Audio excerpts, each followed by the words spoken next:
Assalomu alaykum YouTube obunachilarimiz. Hozirda sizlarga bir mebellarni obzorini qilib, narxlarni aytib boramiz.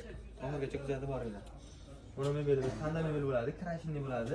Buni davlat kuchli bo'ladi, mexanizmlari. Shkafi ham ichlari polkali bo'ladi. Bu ham davlat kuchli. O'rtalarimiz polka, betlarda tortmalari bor. Oshmoqlar buni mexanizmlar yaxshidan bo'lgan.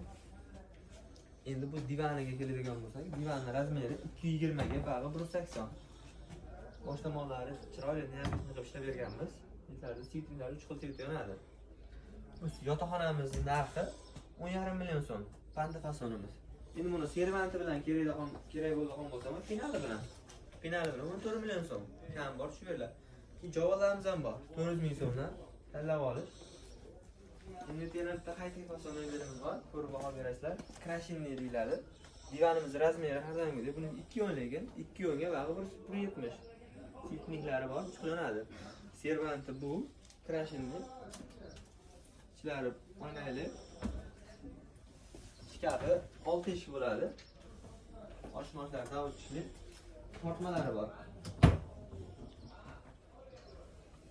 Endi sal pul yengiroq degan aka-ukalarimizga bitta yana hayta mebelimiz bor. Ko'rib baho berasizlar.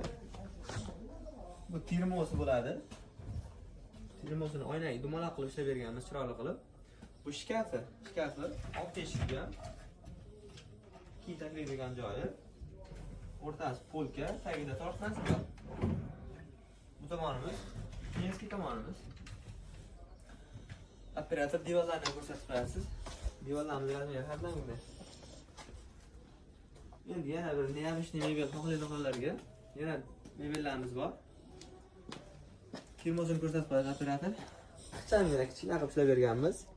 Divanlari ham bor, chiroyli qilib. Servantimiz bu bo'ladi. Bunisi shkafimiz. Endi sandiq javon deydigan bo'lsalaring, sandiqlarimiz ham bor, katta razmerda. Sandiq javonlarimiz bor. Metlarida yonlari ochiladi, bularimizni fonda.